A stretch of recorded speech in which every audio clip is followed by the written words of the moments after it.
Thanks for joining us for today's webinar. We're looking at breaking down barriers to communication. And we're talking with Dr. Luke Smith, and it's our pleasure to have him. I'm Andrea Salmon, and I'm one of the Education Program Coordinators at MS, and I'll be facilitating today's webinar. We start all our programs with an acknowledgement of country, and in the spirit of reconciliation, MSL acknowledges the traditional custodians of country throughout Australia and acknowledge their connections to land, sea and community. We pay our respect to the elders past, present and emerging, and extend that respect to all Aboriginal and Torres Strait Islanders with us today. It is my pleasure to have Luke Smith with us today. Luke is a clinical neuropsychologist who works privately in the community, including consultations throughout Victoria and Tasmania. Luke gained his qualifications as a neuropsychologist, but before that, he worked in behaviour management with Alzheimer's Australia, both in Victoria and South Australia. He has a research and clinical interest in progressive neurological conditions, particularly those affecting younger people or those conditions associated with movement disorders. He has a passion for education and skills training in the space of progressive neurological conditions and in the aged care sector. And Luke is a great presenter, and we are really always pleased to have him with us because we know that the session is going to be very engaging, and we ask for lots of input from you guys as well. Thanks, Luke. Andrea, thank you so much for inviting me to speak today. I want to apologise first up for my mustache, which Andrea noticed when I came in the room. I am a Melbourne Demons supporter, and for those who follow AFL or don't, we have not been a very good team for a very long time, and this year we've actually won 9 in a row. And we beat a team on yesterday called the Carlton Blues, and a very good friend of mine is a Carlton supporter. And we had a bet that if we got to round 9, which is this round, and we beat Carlton and we haven't lost anything, I would have to grow a mustache. So I've been growing my mustache every game we win. And today was a day where I had to really make sure I had it. So I apologise for that. Usually I don't have one. I want to start off with a bit of a disclaimer today. I don't have MS. I don't live with the condition. And to be honest with you, apart from the incredible clients and families and supporters I work with, I actually don't have anyone in my family who has MS. So I don't know what it's like to live with MS. And why I say that is that I've been to talks before from health professionals and experts talking about MS with people living with MS in the audience. And I think there's a really fine line between talking to you and talking about you like you're not in the room. So I apologise today if the information I provide is too clinical, because I don't know what it's like to live with MS. And I'm hoping to learn more from you today, actually, about your experiences. The other one is I'm not a speech pathologist, so therefore today isn't really going to be purely communication focused. When we're working in big health teams, usually it's my speech pathology colleagues are the ones that I will refer to when it comes to really purely communication assessment and communication strategies. So keep that in mind if you when we're going through the talk today. So what I do want to focus on today is MS and the brain. Being a neuropsychologist, I'm a psychologist that specialises in brain functioning. And I'm going to talk a little bit about what changes can happen in cognition. And rather than using the word communication, today I'm going to use the word probably connections or interactions, because communication is actually a really complex thing. It's more than just what we say or how we understand what other people say. Interaction and connection is also other areas like we're going to focus on today, such as social cognition. So I'm going to talk a bit about MS in the brain. I'm going to talk about changes that can happen in your cognitive functioning. The word cognition or cognitive functioning is really just a fancy term for your thinking and memory type skills. And then I'm also going to talk about issues that can happen with people's social cognition, which is a really interesting area of how the brain works. So today, guys, I want to make it really clear that not everybody in the audience and not everybody with MS does experience changes in their thinking and memory skills. But really what we're talking about is changes that can happen, and if they have happened, some strategies and some recommendations around what we can do about that. So what I'm going to talk about today is cognitive strategies in the second part of the talk that can help support communication.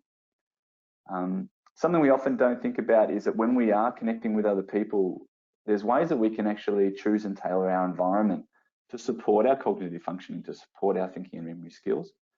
I'm then going to talk about strategies for others. So I think in my speech pathology colleagues call this communication partners. So this is people who don't have MS, who might be supporting or having a great time people living with MS, and then some sort of avenues for getting help. As part of today also, when you see this blue speech bubble come up on the screen, I'm going to throw over a question to you, and Andrew's going to run a poll, find out about your answers, and please feel free to type questions to Andrew as we go along. We may not have time to answer them all, so I do apologise, but I will try and answer as many as I can. We know that for adults, particularly when we're trying to learn information, that if we're just lectured at for an hour, we're unlikely to take in a lot of information. But the more active we are with our learnings, the more questions we can ask, the more involved we can be, usually the better we learn. So that's part of the reason why we're doing this today. Okay, so let's talk about the brain, something that I've dedicated my study to and something that I find really fascinating. So we know, and well, you know, living with MS, that the condition of MS is basically where your immune system starts to attack the myelin in your brain, in your body. And the myelin is really the outer coating or the insulation around our brain cells and the connections between our brain cells.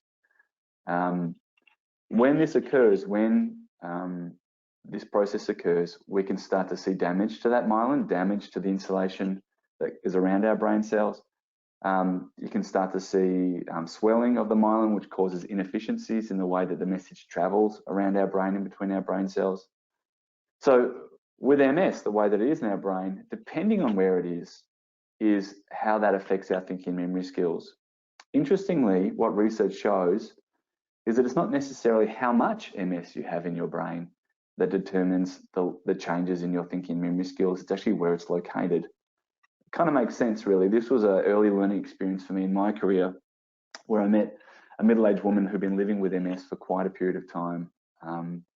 And when I got her MRI brain scan back, so that's a scan to look at her brain, she unfortunately had a lot of MS in her brain. And when I completed my thinking and memory assessment with her, my neuropsychological assessment with her, much to my surprise, she actually didn't have a lot of changes in her thinking and memory. And when I went through the MRI brain scan with the neurologist, my colleague who was her treating doctor, it was because a lot of the location of that MS in her brain was not in those areas that it would be associated with many of her thinking and memory skills. So basically the take-home message is that, yes, MS definitely affects the brain, but it's where in your brain you have MS that determines how that affects your thinking and memory skills, not necessarily how much MS you have in your brain. So important take-home message. So when MS does affect our thinking and memory skills, when it does affect our cognitive functioning, everybody is different, because obviously MS can affect everybody differently, including being in different parts of their brain. So what I'm talking about here in terms of cognitive changes or cognitive symptoms is I'm really talking about sort of generalities, I guess, of things that can happen. And also from research, once again, to reinforce that point, research suggests that at any one point in time, 40 to 65% of people living with MS will experience some difficulties or changes with parts of their thinking and memory. So that's not everybody, that is some people. And there are secondary factors that can also affect our cognitive functioning apart from MS itself. So for example, we know that when our mental health is really poor, that can actually compound any underlying thinking and memory issues. When our fatigue is really high, and we know for a lot of people living with MS, fatigue is an issue, you're probably thinking, well, duh, Luke, I live with that all the time. This can also really affect our thinking and memory too. So here's some general changes that can occur in thinking and memory for some people. The first is a change in our thinking speed. This is really how quickly we can process things, how quickly we can think our way through things, how quickly we can respond to people in conversation. And as you can imagine, the way that this can affect our interactions, the way that it can affect our connection with other people, is that if someone is speaking at us too quickly, when we have a slowing of thinking speed, we only may be getting half of what they're saying. Or that other really frustrating problem that can occur. It may take us longer to form the words, to form the ideas, to form our communication back to the person. And before we get a chance to actually get our message across, we're interrupted because other people are perceiving that we're taking too long. So when thinking speed slows, which is what can happen with MS, it can cause a barrier to the way we communicate and connect with other people, depending on the speed of the situation, depending on how quickly someone is speaking to us, depending on how quickly they want us to respond to them. The next is what we call attention and concentration. Now, when I look at attention and concentration in a neuropsychological assessment, there's different areas of attention and concentration that I will focus on. The first is called attention span. The way that neuropsychologists think of attention span, this construct, is actually how much information you can take in at any one time. Around the world, regardless of people's gender or ethnicity, most adults can take in around about 7 bits of information at one time, plus or minus 2. So most people, most adults can take in between 5 to 9 pieces of information.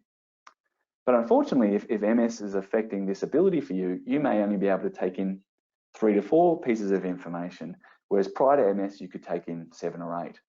What this means in practicality is that if someone is giving us a lot of information at one time in conversation, or we are trying to take in a lot of information at one time, such as reading something that someone has given us, we may not be able to take in as much as we did before.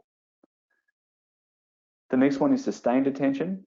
This is really your ability to be able to concentrate for a long period of time. The neuropsychology assessments that I usually provide to people on average go for about 3 hours. They're very long assessments because simply I have to measure lots of parts of your thinking and memory, and your brain is pretty complex. And during that time, for people living with MS, what I might notice, and they might notice, is that their concentration kind of comes and goes. It fluctuates during the session. People often say to me that in their day-to-day life, it might be that they notice that they can't concentrate as well on a book or on a movie, or during social situations, being able to concentrate for a long period of time. The next one is what we call divided attention. You might think of this as multitasking. From a brain point of view, this is your ability to be able to quickly switch your concentration back and forth between things. This is a skill that we use a lot when we're interacting with other people, particularly if we're in a group situation. And let's face it, Australians love to speak over each other, or we're in an environment where there's lots of distractions and noise. I'm not sure what your experience was coming out of lockdown, like we were in Victoria, or in periods of interstate where we've also been in periods of lockdown. But I remember the first time that I decided to venture out and go to a restaurant with some friends. What I found quite overwhelming actually was how much noise and how much was going on in that restaurant compared to the quietness of my home, which I've been in for a period of time. So this change that can occur in our ability to multitask, to switch our concentration back and forth between things, we do use a lot when we socialize in groups and also when we're in busy, noisy environments. The next one is working memory. Working memory is your ability to be able to hold information in your mind and work with it or manipulate it. The most obvious example of this is mental arithmetic, trying to do sums in your head. But we also use working memory a lot during social situations. So for example, when someone is speaking to me and they're giving me a lot of information, if I'm trying to comprehend that information after I take it in, I'm often holding what they said in my mind and thinking about it, analyzing it before I form my response back to them. And so therefore, if this occurs for someone living with MS, it might be that they're just not able to hold all the information in their mind that's going on around them and use that then to communicate back to the person. Now, I've only very quickly touched on this next area because, as I said, I usually defer to my speech pathology colleagues in this area. But what I want to do say is that depending on where MS is occurring in your brain, particularly if it's occurring in the language parts of your brain, then it can actually affect your expression and comprehension of language. In other words, trying to put the words together when you're speaking to people, trying to find the right words, and then also comprehending what people are saying to you. Now, unfortunately, we don't have time to go into a lot of detail about this. And as I said, speech pathologists are definitely the experts in this area. But it's just important to recognize that this can be a change in of itself, and a particularly frustrating change as well. The next two areas I've focused on in a bit more detail, because when, as a neuropsychologist, I am working with people who are living with MS, these are usually the questions I get. So the first one is about learning and memory. A lot of people with MS, in my experience, but also from the research, do complain about memory problems. And sometimes after the assessment, I say to them, actually, you don't have a pure memory problem, which can be a bit surprising. Because you'll notice that the heading for this slide is actually learning and memory. So for the purposes of today, in a really sort of basic way, I want you to think about memory as a three-stage process. The first is learning. So that's when you're taking in information. You're absorbing information like you're doing right now when I'm talking to you. Sometimes we think of this as encoding. The next is storage. So once you've taken in that information, you store it in your brain for a period of time. And memory, or remembering, is actually the act of retrieving that information from your brain, that stored information from your brain. So you can imagine that for someone living with MS, that if your thinking speed is slower, if your attention and concentration isn't good, if your working memory has changed, you simply won't be learning as much. You won't be taking as much in. So what we find often is there's these inefficiencies in learning that occur for people. Why they often think of it as a memory problem is because when they go looking for the information, it's not there. But maybe, just maybe, the information never got in the first place. They never learnt it in the first place. So therefore, there's nothing to remember. It's a different kind of process. When people with MS do have a memory problem, that's a difficulty in retrieving the information from their memory. We talk about this difference between free recall and recognition memory. Free recall memory is when you have to remember information off the top of your head without any help, without any clues. So if I said to you, when is your next doctor's appointment? And you have to go, oh, I'm not sure. Recognition memory is where you basically have some prompting in place. So if I said to you, is your doctor's appointment on Monday, Thursday, or Friday? You might go, oh, Thursday. That's right, Thursday. That light bulb going off. Often for people living with MS, when they do have this memory issue, it's usually around free recall memory, meaning trying to remember things off the top of our head without any help at all. But often their recognition memory, so that's when you use a bit of prompting or multiple choice, often the information is there, it's just that's the way that they get it out of their memory. The next one I wanted to comment on is long-term memory. So this is not so much your memory for recent things, this is your memory for things in the past. As a general rule, even though some inefficiencies can creep into long-term memory, for most people living with MS throughout the journey of their illness, their long-term memory really remains very strong. And when we're talking about interactions and communications and connections, if you are aware or the people around you think that maybe your short-term memory, your more recent memory is not as good, maybe your long-term memory is strong. And that gives you a hint about maybe the topics you want to talk about or the places you want to go and see other people. The next area is called executive functioning. This is a term that's frequently used within the MS area, but sometimes it's a bit hard to explain. Different abilities actually come under this heading of executive functioning. What this area is the more complicated parts of our thinking, the more complicated parts of our cognition. The first one on the slide, which you see, is there on purpose, and it's called insight.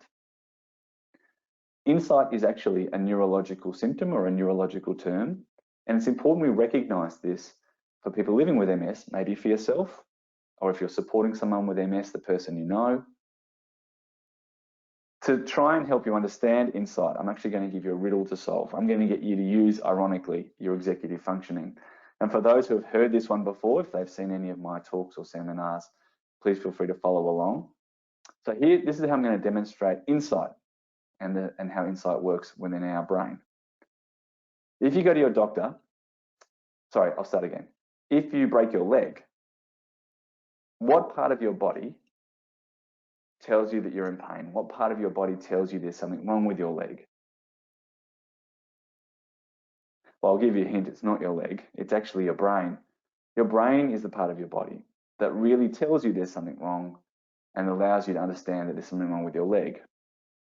So when you go to the doctor, and the doctor says, unfortunately, you've got a broken leg, you have to stay off it for 6 to 8 weeks and you're not allowed to drive, and you've got to wear this moon boot, which part of your body allows you to understand and remember what the doctor says and relate it back to your broken leg?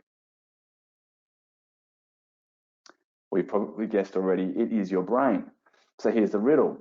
What part of your body tells you there's something wrong with your brain? And this is the issue that not only people living with MS, but people living with other neurological conditions can encounter.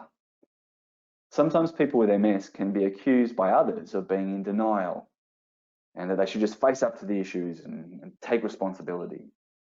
Now, the difference between insight and denial is that denial, I'm aware of what's going on, I'm just denying it. So it might be I have a drinking problem, I'm aware of it, but I'm just denying it to you. When we talk about reduced insight because of a condition like MS, it's not that we're in denial of something, it's that our brain is no longer really allowing us to know about things, to comprehend things, to be aware of things like it used to. And even if we're aware that we have MS and that these are our symptoms, sometimes this change in insight means that we may not always understand why we need the level of support that we do or why other people are worried about our safety.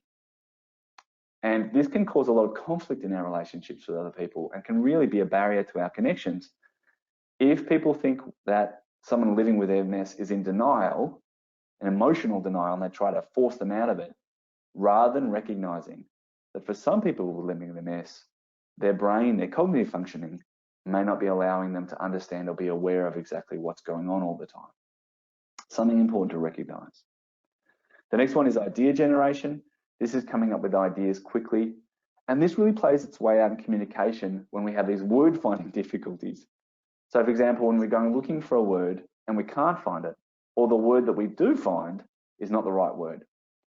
And we once again feel this the most in situations where we have to communicate quickly, because idea generation is actually coming up with ideas quickly and trying to communicate them to other people. Inhibiting automatic responses is a really interesting change, but can affect connections and relationships with MS. It's basically where our filter in our brain doesn't work as well. And sometimes the things we think, which before we wouldn't have said or done, we start to say or do. So for example, people with MS might be accused of being rude or unfeeling, where it's just they're less able to filter out the thoughts that come up in our head and whether we should say them or not, or do them or not. We all do that, by the way. We all think and want to do inappropriate things. I mean, all you have to do is go to a party where someone's had too much to drink and they will tell you all sorts of things that you don't really want to know about them. Unfortunately, for someone living with MS, due to no fault of their own, purely due to the condition, they may have that experience a bit more. The next is reasoning and problem solving. This is where people living with MS can find it harder to solve problems, to come up with solutions. Sometimes from a neuropsychology point of view, we say that someone's thinking becomes a bit more black and white or a bit more inflexible. And this can play itself out in relationships because some other people may think that someone living with MS has become more stubborn. That's often the term that's used to describe this. Whereas in fact, like other symptoms of MS, this is a cognitive symptom, where it means that sometimes someone living with MS isn't able to see all the solutions or the ideas that the other person has. The last one is planning and organising. This is our ability to plan and organise our routine, our ability to anticipate what we're going to do. Obviously, this can affect our relationships and connections when we turn up late for things or we haven't planned the party in the way that we wanted to. So you can see that when it comes to cognition, arguably this is the way we connect with each other. It's a huge part of the way we connect with each other and interact with each other. And therefore, for people living with MS, if they do have changes in their thinking and memory, this can become a big barrier in their relationships and their connections and the way they communicate with people. So in the spirit of that, I'm going to throw open a poll and we'll put it up to the audience. So the question for this poll is, what is the main change you have noticed in thinking and memory? Thanks, Luke. I'll launch that and I'll put that up on your screens. So the question, as Luke said, is what is the main change you've noticed in your thinking and memory? And we'd like you to just choose one of these. It might be that actually you've noticed a couple, but let's stick with choosing one. What's the main one? The main one, yes. Yeah. Have you noticed that it's a slowing of your thinking speed? Or perhaps you've observed that you have problems with concentration. Maybe you've noticed that you have those learning and memory difficulties that Luke was describing, or maybe it's in that area of changes to executive function, or maybe you haven't noticed any changes, and that's okay too. You might be here for, you know, just your knowledge is power, as they say. But if you can choose one of those, that would be great, because there'll be a couple of comments we'll probably make at the end of this, but you'll also recognise that you're not alone. So if a couple more people would like to participate in this poll, it's really great if people can join in and share their experience in this way. And Andrea, if there's anyone in the audience who isn't living with MS, is here because someone they know or they support has MS, maybe it's the changes you've noticed in that person rather than yourself. Yep, that's great. I'll close that off and I'll share the results with you. So look, it's pretty much across the board. We've got 20% of people online today saying they've noticed learning and memory difficulties, and then an even spread of 27% across the slowing of thinking speed, problems with concentration, and changes to executive function. That's quite an interesting result, yes. Yeah, and I think also that just reinforces and demonstrates how individual MS is a condition, how it can affect you. And that's why when we talk about these changes in thinking memory, it is important to recognise that everybody is going to be a bit different. So thank you so much, guys. Okay, we might move on to the next area. So this next area is quite interesting. It's called social cognition. And it's something that, to be honest with you, more recently we are understanding more and more about. This area of social cognition originally came, and very different to MS, but originally came from the area of autism spectrum disorder. And researchers and families and people living with autism were seeking to discover why it is that people living with autism spectrum disorder have difficulties with socializing. And what they discovered through this research was that it was actually the ways in which our brains are wired to automatically socialize.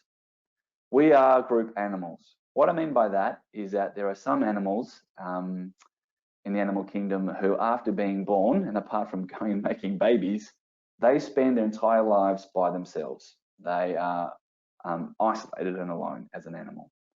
Humans, we live in groups. We are group animals. And during our evolution, the theory is that our brains have developed these automatic ways of socializing because connecting with other people is actually a huge part of our survival and a huge part of our well-being.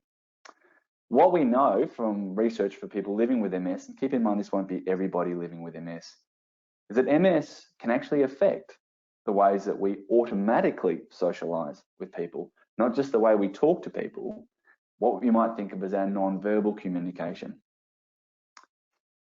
One of the changes that can occur is our ability to read emotions on other people's faces.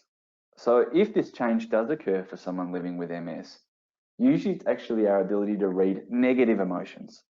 That's emotions such as surprise, disgust, sadness, anger. These negative emotions can be more difficult to read.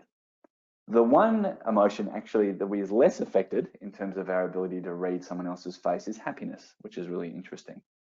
So you can imagine that if we are in a conversation with someone else and we're having difficulty judging the emotion on their face, this can straight away cause a bit of a breakdown. Often what we say to people is not just the words that come out of our mouth, it's the emotions we show them. Like you will know for some people, when you say to them, how are you doing? And they say, I'm fine. They're not. So for example, I went shopping yesterday at the supermarket and the checkout person said to them, how's your day going? I said, oh, good. I knew it wasn't going well by the emotion they were showing me on their face.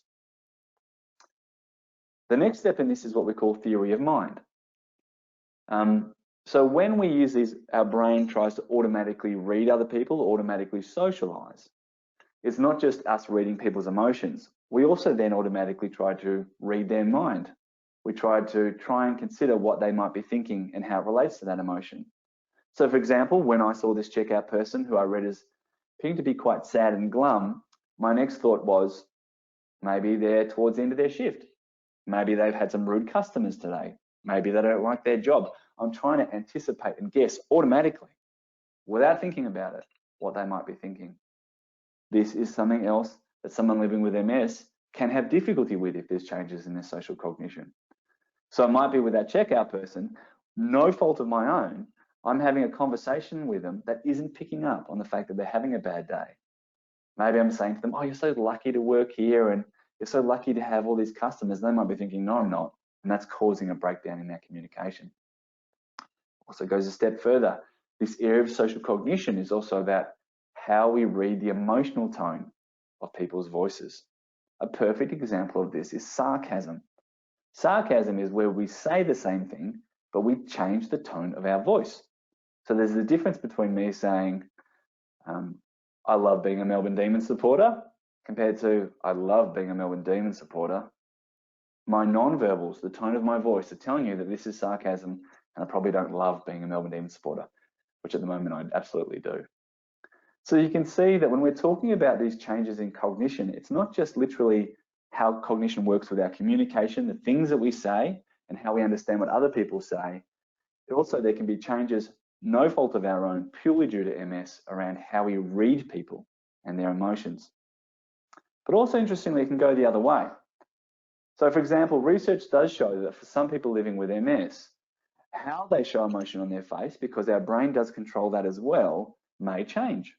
We may not show as much emotion on our face, or sometimes the emotion might be exaggerated.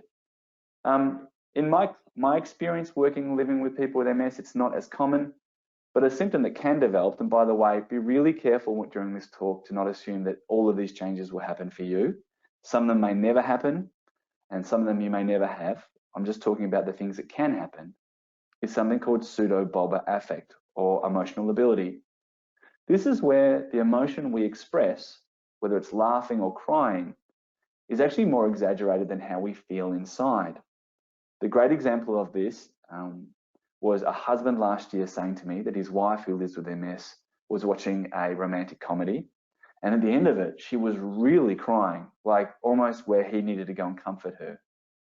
And when I spoke with her, because we were doing the assessment together, she said, the weird thing is at the end, I felt a bit teary, or like we all do at the end of romantic comedies, but I didn't feel that sad. And it felt so strange, so alien. Why was I crying so much? Everyone thinks I'm depressed when I'm not sad. So this is a change can happen. It kind of comes across as excessive crying or excessive laughing due to the changes that can happen in our brain. So this is a change, an area that can happen. It's not just, once again, this idea of communicating through words, understanding other people's words. It can also be these non-verbal ways that we communicate with each other, these automatic ways that we try and socialize with each other. So the next poll I'd like to throw over, Andrew, if it's okay, is have you noticed any changes in your relationships because of these symptoms? So that can be the changes in the different parts of cognitive functioning, like learning and memory or thinking speed or executive functioning. It can also be the areas of social cognition we've just spoken about. And for those people in the audience who don't have MS but support people living with MS, it's also your relationships too. So if it's okay, let's throw that poll over, Andrew. Absolutely. Yes, this one's got two options for your answers. It's going to be either a yes or a no response. So have you noticed any changes in your relationships because of these symptoms that you're aware of? And it's great to vote on that. And as Luke said, if you're supporting someone, it's great to have your input into this as well. So that's 76% of people have voted. A few more people to vote on that. We're up to 82%. One more person or two more people to vote. That's okay. This is a pretty quick one. So the results, what do you expect? 86% of people have said yes, they have noticed changes in their relationships because of these symptoms. But pleasingly, 14% have said no, they haven't noticed. Good. And look, as I said before, everyone's experience is different, is individual. But for those people in the audience who have noticed changes in their relationships, you are consistent with the research. So the research does say that these changes, and it makes sense, can affect our relationships and do. So thank you everyone for voting. I really appreciate that. Okay. So when they do affect our relationships, when they do affect our connections, there's some things that we can do to help. And when I was considering what sort of strategies or approaches we might talk about today, I wanted to really give you practical ones, take home ones that you might be able to consider and use. So things that can help. The first one I wanted to talk about is that these are thinking and memory strategies that can help support your communication, help support your connections. So the first one, which you can see at the top of the page, is regulating the speed of conversations. As I mentioned before, if you are experiencing a slowing of thinking speed, or if you're having that difficulty coming up with words and ideas quickly whilst you're speaking, regulating the speed of a conversation is really important. Now that's actually quite hard to do. The way and whether you disclose that you have MS to people is completely your decision and your privacy and your right. And therefore, not everybody's comfortable to say, look, I have MS and my thinking is just a little bit slower, so I'd really appreciate it if you could slow down. Not everybody's comfortable doing that. So there's a way that you can regulate the speed of a conversation, and it's actually by interjecting and modeling. What I mean by that is that if someone is speaking at you quickly, it's quite normal within a conversation to say to them, oh, that's, if they're halfway through their message, that's really interesting, but I noticed you said something interesting at the start. Would you mind repeating that for me? I just missed it. So what you're actually doing is you're stopping them during the conversation when they're speaking quickly at you and asking them just to go back over what they said. You are regulating how quickly they are talking. You can also model this is that when they speak to you, you might choose to speak at a slower pace. It might be a normal pace for you. And by doing that, by modeling, by saying the way I'm speaking is actually slower than what you're speaking, they naturally might slow down as well. So this regulating the speed of conversations. Avoiding corridor conversations is really important. A corridor conversation is when you're in your workplace and you're walking by your colleague and they said, oh, can I just grab you for a minute? I need you to do this for me. And then they walk off. In our daily life, it might be that we're coming in the front door and our friend or our partner or our kids might be coming out the other door and they say, hey, can you just do this for me? Or what can you do? It's that quick conversation where it's rushed. You don't have an opportunity to actually properly hear what they're saying, process what they're saying, and then communicate in the way that you want. So be wary of these corridor conversations. And what you can see on the other side of the page, I often say, don't be afraid to hold a meeting. What I mean by that is that if there's something important that you want to do with someone, that you want to say to someone, then don't be afraid to say, hey, I really want to talk to you about that, but can we do that in 15 minutes? Why don't we have a cup of tea and we'll talk about it properly? This is then going to avoid that really quick, rushed, can you do this? Have you thought about that type of conversation, which I know for people living with MS is not an effective way that they then can communicate and process what's going on. Chunking is a fantastic strategy that I often recommend to people. It's very evidence-based. Chunking is where you take a large piece of information and you chunk it down into smaller pieces of information, into the main points. We actually naturally do this with our phone number. So for example, if I'm telling you my mobile phone number, I don't say to you, my phone number is 0455555555. I actually say to you, my phone number is 0455 555 555. I am chunking. I am breaking down my phone number into smaller parts. Now we can do this when we're communicating to people. We can do this when we are taking in information ourselves. We can say to people, look, that was fantastic. Thank you for telling me those things. But just remind me, what were the main points that you wanted me to remember? What were the major things you wanted me to consider? We can do this when we are reviewing information. I'm not sure what you guys have been like during school or other studies, but what I used to do is I would read through a page of information, highlight only the bits I thought I really needed to know, and then go through and rewrite just those highlighted bits. So that's me chunking the information myself, breaking down the big bit of information into smaller parts. The next is memory prompting. As I said before, everybody living with MS has different symptoms, but as a general rule, most people with MS will still be able to benefit from prompting.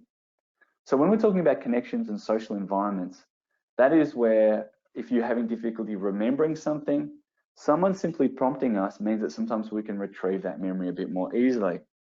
If you're trying to organize yourself, when you have upcoming social appointments, such as going out for dinner with friends, maybe seeing some family members, using things like a diary, a calendar, whether it's on a paper calendar or diary, whether it's electronic, you can be confident that if you use that technology consistently, it will prompt your memory.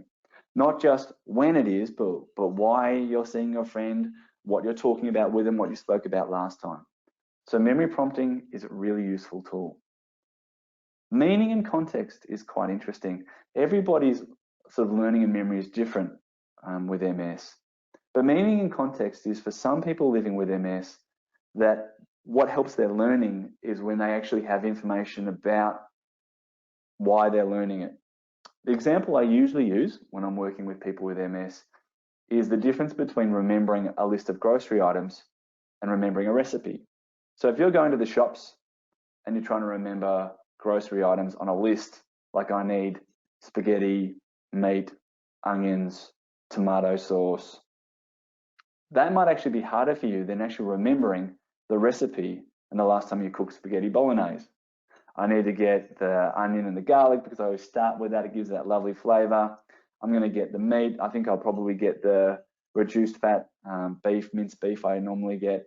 The tomato passata, the tomato sauce I get is the one that I normally get from the supermarket, and I'll get some spaghetti as well. When we're trying to learn and remember something, the more flavor it has, the more meaning it has to it.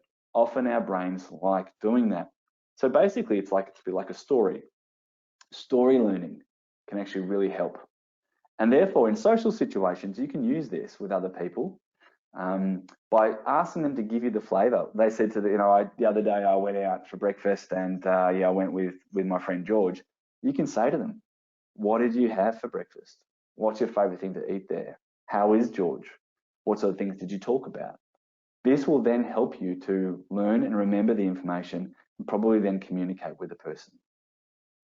So these are some practical strategies you can think of that support your cognition, that can support your interaction and when you're speaking to people or having a good time with them.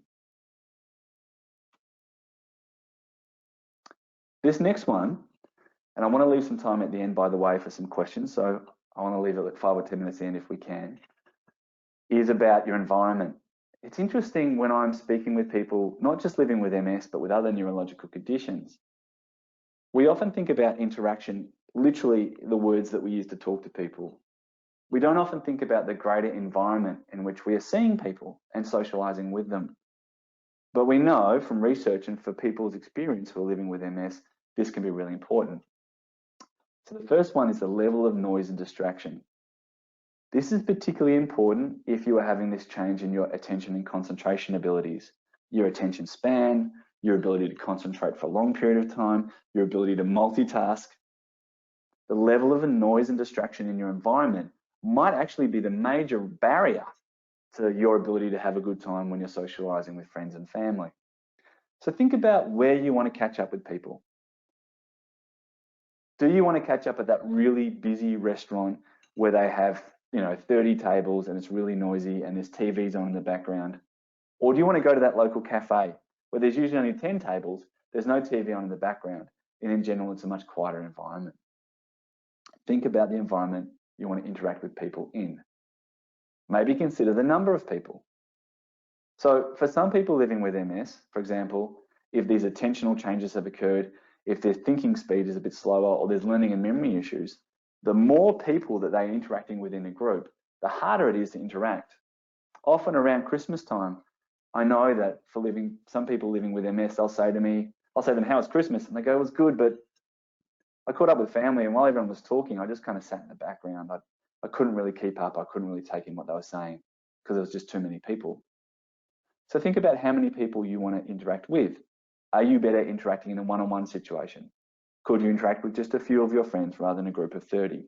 If you do go to a party and you do want to go and there's lots of people there, could you find a space in the venue where you could actually have conversations with people and just naturally bring them over, maybe leave your drink on the table or your bag on the table, and maybe you just bring them over when they would talk to you, or maybe they'll approach you in that environment so you're not in the middle of a massive group and having difficulty taking in or following what people are saying.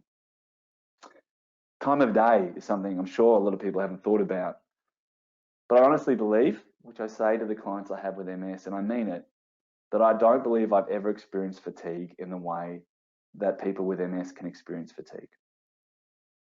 Usually, that fatigue is often higher in the afternoon.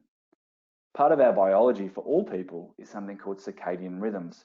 This is basically our sleep-wake cycle. This is regulated by our brain. And often, for people without MS, we are more fatigued at about 2 or 3 o'clock in the afternoon because that's the downturn or the dip in our circadian rhythm. That's why people like to have siestas in the afternoon. You might find yourself falling asleep at the computer at about 2 or 3 o'clock. But for people living with MS who experience fatigue anyway, often this is really bad in the afternoon. So it might be, if this is the situation for you, you choose to catch up with your friends and family in the morning or around dinner time. But during that dip in your circadian rhythm, you say, I'm just too fatigued to really have a beneficial interaction with someone, so I won't schedule things in for that time of the day. The mode of interaction is really important to consider as well. For example, today, I am communicating with you via a webinar, something that we've had to do more and more since the COVID-19 pandemic began. Now, interestingly, for some of the clients with MS that I have worked with during this time, during the pandemic, my assumption was that they would want to see me face to face, that they would want to see me in a clinic. And for part of the lockdown, that wasn't actually possible. So I started to, with the help of the Australian Psychological Society and the College of Clinical Neuropsychologists, start to bring some of my assessments and some of my sessions online, in a video conference format. And then after we came out of lockdown, some people still, that was their preference. They actually preferred to be able to communicate with me via a video conference or on the phone rather than face to face. So choosing the mode of interaction that works best for you. Are you someone who does like to catch up with someone face to face? Is your preference to be on a video conference with people? Is your preference to use the phone? Think of the mode of interaction that works for you. Also think about the activities that work for you. It's very rare that we're connecting with people, that we're interacting with people when we're not doing something with them, such as having dinner, such as going on an outing, like to a local park, even like doing exercise with people, walking around the block. What activity is going to support your communication? Are you someone who really does need to sit down at a cafe, having a coffee and talk with someone? Are you someone who's really comfortable going for a walk around the block and being able to speak with someone at the same time? So you can see that our environment is also a really important consideration when we're trying to connect with other people.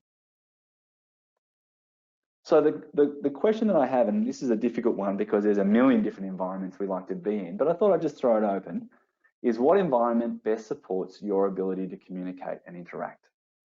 Now, when you're looking at these environments that Andrew is going to put up in the poll, maybe even if it's not that environment specifically, maybe just that type of environment, which one do you think best supports your ability to communicate? And Andrew, I'll ask you to throw that poll open, please. Absolutely, thanks, Luke.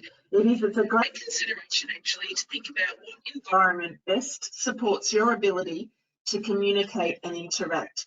Do you find that you're better at home? Or maybe you find you are better in a cafe or a restaurant, maybe at a local park, maybe on the phone or a video conference, or maybe it's some other way that you've found, and please pop that in the comment question section. We'd love to know that too. But it's a very important and worthwhile sort of reflection to think about what actually does work best for me, because then you can orchestrate that a bit and make sure that that is where you're catching up, particularly with important people. So a few more people like to vote on that, or as I say, pop your answer as other and then send us a comment in the question area. That would be good too. And I'd also at this point encourage people to start having their questions in mind that they would like to ask Luke. And if you're not familiar where the question section is, you're looking for the control panel, generally on the right-hand side of your screen, opening that up with your little orange box with the white arrow, and then looking for the heading that says questions, or somewhere on your screen there what might be a question mark icon. Thanks for voting in that. I'll close that off. And overwhelmingly, people feel that it's at home, that they feel that environment, their home environment, best supports their ability to communicate and interact. That's 79% of people. But 14% of people have said actually it is in a cafe or a restaurant. Oh, okay. And 7% have said on the phone or a video conference. That's so great. it shows how we all have these individual needs, but I think communicating at home is quite a normal response because that's the environment we can control, where we can control the noise and distractions. We can control how many people are coming in and out of our home. We can control what activities we're doing with people in our home. So I think that's a really normal response to have, and thank you everyone for your reflections. That's okay. Great. So this next one is really about, for those people in the audience who are supporting someone living with MS, know someone living with MS, the things that you can do. The first one is that given that for some people, not everyone, but for some people living with MS, they might have this change in their social cognition, it's important we attempt to verbalize how we are feeling and what we are thinking. Rather than relying on people to guess those things, to guess the emotions we're not expressing or what we're thinking, we can be explicit about it. We can verbalize it to people. So for example, when we're saying, someone says you're having a bad day, rather than saying, oh, you know, I'm okay, when you're not, you say, you know what, actually I'm not having a great day today. I woke up on the wrong side of the bed. I was late for my appointment. Thank you for asking. I'm not having a great day.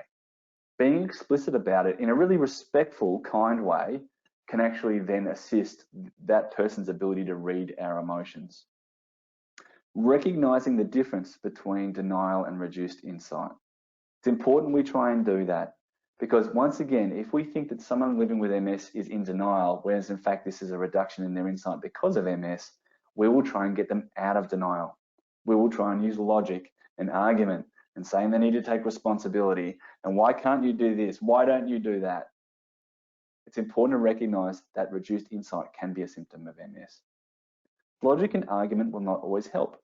If someone has a change in their insight or has a change in their executive functioning, like their reasoning and problem solving, logic and argument will not always get across our message.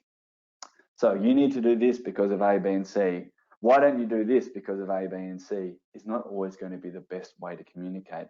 We might need to think of other meaningful ways that we communicate with people beyond just argument or logic. Conversation topics, us as a communication partner, is really important.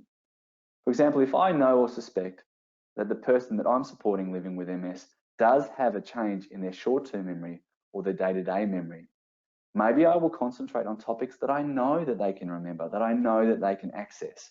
That might be things like long-term memory, my shared experiences with them, those bigger events, those bigger times in our life that we've had together. I can maybe do that over looking through some photo albums. Maybe I could do that through reading a book together we've both loved in the past and then talking about the book. It doesn't just have to be, the conversation doesn't just have to be, what have you been doing lately? What has your family been doing lately? And how have you been lately? It can be those shared experiences in the past we've had with people. Us as communication partners can also use those same cognitive strategies that I talked about before. Things like chunking, regulating how quickly we're talking, making sure we're not having corridor conversations, trying to reduce the noise and distractions in our environment. All of these things we can do acting as the communication partner for someone living with MS. So when we talk, if you suspect that some of these things today are an issue for you, or if you know they are, my recommendation is always get some help, because measuring changes in cognition and social cognition can be hard. When we talk about strategies, we really want to be looking at strategies that are individualized to your situation. So contacting MS Limited is a really great idea. They have a great information service. Talk to your doctor about the issues you're experiencing. They might be able to provide some support or make some referrals. Referral to an allied health professional, I think, is always a good idea in this space. people like speech therapists, psychologists, social workers, occupational therapists, probably more health professionals than I'm mentioning, often do work in the space around the way we connect our relationships, our interactions with each other, our communication. We know that when we feel disconnected from people, when there are barriers or conflicts in our relationship, this has a major impact on our emotional health, on our mental health. And therefore, don't be afraid to get some emotional support through a psychologist, through a counsellor. There is also dedicated professionals and services who do family and relationship therapy as well, couples counselling, family counselling. So keep in mind that even though these issues can be a barrier in our interactions and our connections, there are things we can do and there are people that we can see to get a bit more support. So guys, I'm aware we don't have a lot of time left today. So what if it's okay, I'm going to throw open some questions from the audience. Thanks, Luke. That'd be great. So I'll actually give you a bit of leeway for people to type in their questions.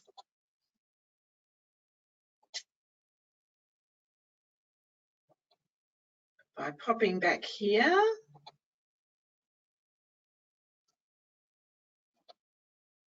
And just reminding everyone, while you're typing in your questions, there are a range of services that you might want to access through MS. And one of those that is worth highlighting would even be peer support. It can be great to chat to other people who are sharing that lived experience with you. And that can either be through one-on-one phone support through the peer support program, or there are a range of groups that meet together, sometimes over dinner, sometimes during the day, but an opportunity for you to swap ideas, find out what worked for someone else, share your experience. Peer support can be really valuable. Great idea. And we do have a range of other education programs, podcasts, other webinars, all sorts of different ways that, again, you can increase your knowledge base so that you feel a bit more maybe equipped. So let's have a look what we've had come in with the questions. Birgit's made a comment that speech therapists are hard to find. That is true. I don't know if you want to make a comment on that, Luke. Look, neuropsychologists are the same, unfortunately. I think I dare say there'd be more speech therapists or speech pathologists than neuropsychologists. But look, you are right. I know that, for example, MS do have knowledge about speech pathologists who work in the MS area. I'm pretty sure there's a body like Speech Pathology Australia. I'm not sure if that's the exact term, who would represent speech pathologists. So you could probably look online for the service that could connect you with local people. Local health services, local hospitals, local community health centres often have a speech therapist employed. So I do agree with you, but I think that if you look for long enough, you probably will find one. And once again, peer support. Maybe you know someone who also has MS who has had a great experience with a speech therapist that maybe you could be referred to as well. Absolutely. And I would imagine that given the year that we had last year, there will be more options around telehealth for speech pathologists. So even if you're in an area where there aren't many, and that can happen, now that we can do things by phone or through the computer, that might open up more options for people. So yeah, that would be terrific. Another comment was made about that there was a lot in today's presentation to catch up, and to keep up with. And I'll just throw in a comment there that we have recorded today's session, and give us a little while to get that edited and put in the right place, but that will be available for you to review again as well. And that can be really important too. Often there's information that is presented that you would like to just sort of listen to again or go back and check on that piece of information.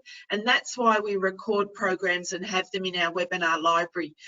The other thing I would say to that also is that today's presentation might have kind of sparked some ideas on who you need to share this information with. So you might have, come today thinking it was good information for you. And as you've been listening to Luke's explanations of the changes and then his ideas around tips, you've thought, actually, I'd really like to share this with some of my family members. Again, this will be in our webinar library so that you're able to share that with them and have that. I love that idea of family and friends being that supporter to your communication. That's a fabulous concept and something I think we should encourage. That's great. Well, at the moment, no other questions have come in. But as I often say in these programs, if you think of something afterwards, please just email us. We can connect you with Luke and we can get the answers to your questions, even if they come up after today. So thank you everyone for being online, and Luke, thank you especially for your time and your thoughtfulness in the way you put together the information for us. I think your programs are always very clear and make a lovely progression from increasing our understanding of what's going on, but then giving some really practical ways that we can overcome or work within or manage the changes that MS is causing. So thank you so much. May Melbourne continue their run. Well, hopefully not, because then I can shave my mustache off. But thank you everyone for attending today. And thank you for also your great questions and participation in the polls too. That's great. Thank you everyone. We'll look forward to seeing you at another program. Thanks for today.